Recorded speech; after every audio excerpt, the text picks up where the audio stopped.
Hello, and welcome to the fifth episode of the Strength Dojo podcast. I am your host, Tyrell, and today our three topics are my martial art system explained, and the 6 categories of the system, the arts we borrow from most heavily, and how we train no-gi judo.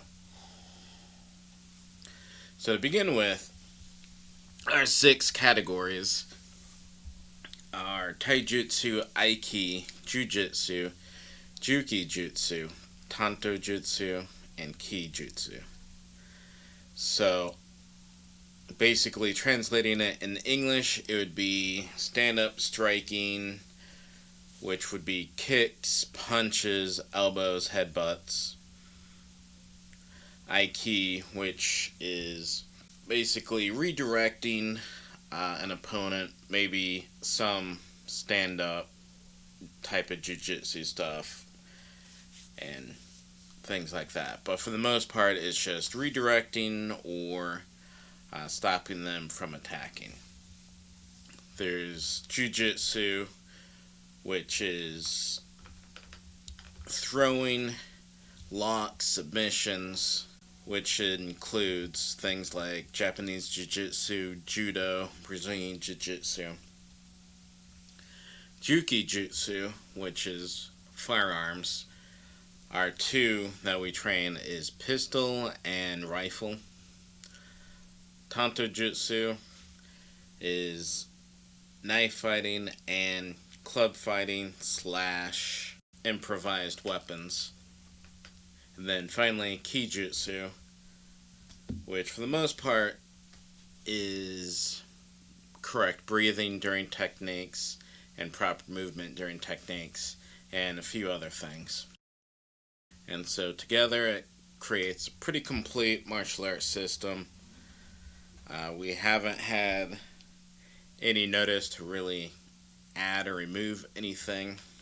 And some of the arts, or all the arts we borrow heavily from is karate, judo,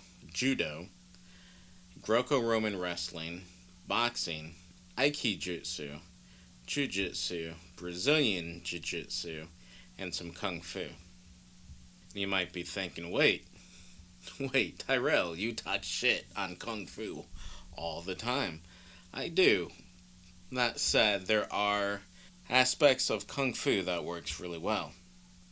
For example, in grappling, chi sao is super useful in getting past one's defense to get a good grip on your opponent.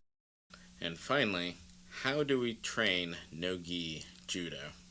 After all, pretty much all the judo / jiu-jitsu, all the judo dojos you see have gis.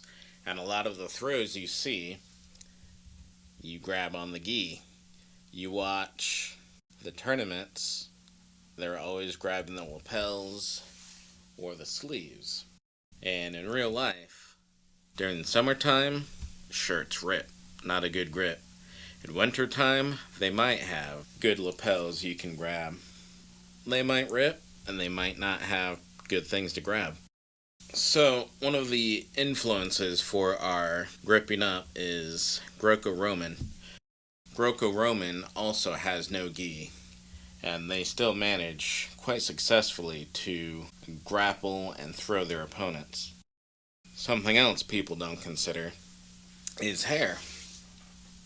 Most people have hair, and that is a great thing to grab onto and use as a grip. So you grip on hair. It's pretty similar to lapel control or back of head control. And boom, you have your throws. Then there's the normal ones like under the armpit, grabbing the elbow, and other things you'd see in Greco-Roman. We also study what we call Remilitarized judo. So an example of that would be the seonagi. And instead of the opponent's right arm, let's say you grabbing that and then you turning in, and they're in a position where they could get free and put you in a choke, Instead of their right arm going over your right shoulder, it would go over your left shoulder. And as you throw them and even bring it down, there's the potential to break that arm. So how do we train that? It's kind of hard. It's one of those things where you just practice the setup and don't actually throw them. It's really dangerous to try to train something like that without harming a person, especially with the Remilitarized judo. You try to get rid of the guided parts of judo throws. A lot of the throws, you throw them in such a way that the body as it falls, it's guided so that harm is reduced, because they'll land on their back with their arms, at least one arm out, to help break fall. Remilitarized versions, we try to take that away as much as possible, at least in theory. Again, it's not the safest thing to practice. There's also the consideration of, to really make throws effective on the street, you don't have the pads, so you hit that hard surface. It can cause a lot of damage. And also, the harder you throw, the harder they'll hit the ground. So one good throw can end a fight. There are tons of videos online with amateurs getting into fist fights, and someone does a takedown and it ends it with one good throw. The YouTuber Chadi has a good video or two on Remilitarized judo. And that's all we had today. Pretty short episode. Again, my name is Tyrell, and this is the Strength Dojo podcast.